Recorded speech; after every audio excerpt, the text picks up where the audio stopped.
Kushner looking ahead to his appearance tomorrow under oath before the House Intel Committee. With us now, former Chief of Staff at the CIA and the Pentagon and one-time Chief Counsel for the House Intel Committee, Jeremy Bash. Casey Hunt is still with us as well. Jeremy Bash, though, I want to ask you, we've gone back and forth a little bit today, but I want you to go through what you did with me, all of the questions that remain unanswered for you after reading Jared Kushner's 11-page statement and after hearing from him today at the White House. Yeah, so I'll pretend I'm a investigator for the Senate Intelligence Committee or the House Intelligence Committee tomorrow. Here are the things I think he has to still answer. Number one, regarding that June 2016 meeting, he says he was bored or it wasn't of interest to him. Well, what if, as you referenced earlier in your show, they had come with the goods? They had come with substantial Russian government support, either dirt on Hillary Clinton or other things. Would he have stuck around? Would he have played ball?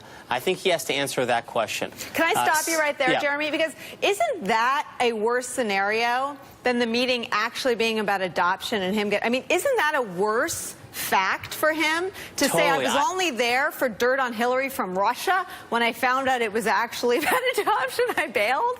Totally. I think a much better defense would have been the adoption issue is fascinating. I'm fascinated by policy, but I'm a busy guy and I couldn't get involved in every policy issue. Instead, he basically says the Russian government, I wanted them to come forward with information that would be important for the campaign, but they didn't. That wasn't just tantalizing enough. It shows that he and other people in the meeting were actually looking for and welcoming Russian government support. But second, Nicole, I think then we have to go to the fall.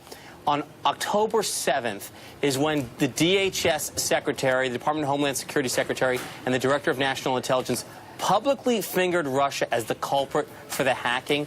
Everything after that time, that everybody in Trumpland knew that the Russians have been behind the hacking. Why? Why did they engage in those meetings with the Russians? Why did they meet with Kislyak on December 1st? They should, in my view, have been horrified. They should have been pushing back on the Russians. Instead, they welcomed the Russian outreach with open arms. And at that meeting on December 1st, in this testimony today, Jared acknowledges that he was the one who suggested using secure telephone lines at the Russian embassy to communicate with Russian officials. Why? Why were they trying to keep it secret? Secret from whom? I think these are critically unanswered questions. And then, Nicole, just to round this out, as a senior White House official, after the inauguration... Hang on, Jeremy. My brain can't keep up with your brilliant legal mind, but let me ask you, what are the possible scenarios? I mean, and I'm just thinking back to this time in the campaign, there was a transition office. It was run by Chris Christie at the time, and they were talking to the White House. They were trying to set up landing staffs at all of the agencies. John Heilemann, what are the possible scenarios for why they would have proceeded in December to meet with Kislyak? Well, the possible scenarios. Look, I mean, if Jeremy's normative argument here, which is that they should have been outraged to Russia and then they should have been locked arms with the Obama administration to try to punish Russia. Well, not locked arms, but they shouldn't have been deaf to what they were hearing. Well, sure. Well, I believe Jeremy's argument is that we should have all stood as one, and I agree with him that there had been this intercession in the election. But the reality is a normal time frame, right? The notion of the Russian ambassador reaching out to the person who's the point person who's talking to foreign governments on an incoming administration, that would not be a strange meeting to take under normal circumstances. Of course, these were not remotely normal circumstances. Right. I found the thing about Kushner's account of the two Kislyak meetings, the strange thing in both those instances is, or the strange or convenient thing, possibly true, but certainly convenient, that in both instances he says, Kislyak meeting with me, so I took the meeting. And Kislyak said he had some things the generals wanted to say, so I tried to help him out.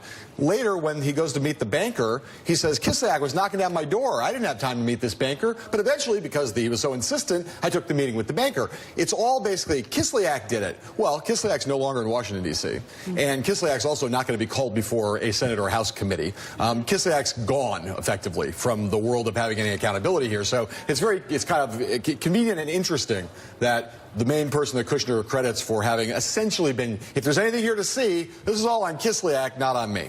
Casey Hunt, quickly, are you hearing any reaction to what Jeremy has sort of described as still sort of unanswered questions from Kushner's testimony and sort of the substance of his written response? Look, I think that there are Republicans that I've talked to who are willing to give him a lot of credit for giving a detailed explanation and are willing to really? kind of They think defend. that I mean, really? I mean, I'm 6 months. privately. Write an 11-page memo. These have been questions that have been out there for 6 months.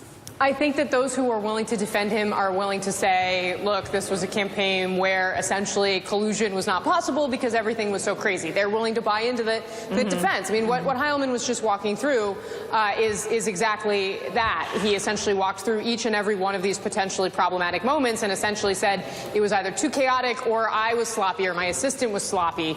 And if he's going to find defenders on the Hill, that's what they're saying so far. Nobody is saying that this doesn't all look, not great. I mean, we have moved past that. There was a time when you could find Republicans who would say, oh, it was really nothing. They're grasping at straws. They're digging up things that, aren't really there. We are past that. People are now saying, well, obviously this could have happened very easily, and we're willing to buy into all of these explanations. I think that has actually been a noticeable shift from Republicans. Jeremy Bash, let me give you time. What are your other unanswered questions? Just really quickly, but then after the president comes into office, Sally Yates, the then acting attorney general, goes to the White House counsel and says that the Russians are able to blackmail the national security advisor, Mike Flynn. Now, are we to believe that Jared Kushner was not involved in any of those conversations about whether to retain Mike Flynn? And what about the firing of Comey? Was Jared Kushner involved in any of those discussions? So I think there are a lot more questions to be answered than merely what were the 4 instances in which he met a Russian during 2016. There's a lot more ground to be plowed here. Jeremy, do you think he will be questioned in conjunction with the special counsel looking into whether or not the president may have obstructed justice by firing Comey while he was investigating Russia? Absolutely. I think if you think of Mueller's inquiry as sort of having 2 pillars, one is Russian collusion with U.S. individuals, and second is what did the president do in office with regards to the Comey firing and obstruction of justice. I think Kushner is a key witness on both, and I think he'll probably have to testify publicly before the House and the Senate on both matters. And he probably isn't going to be letting go of his attorneys anytime soon.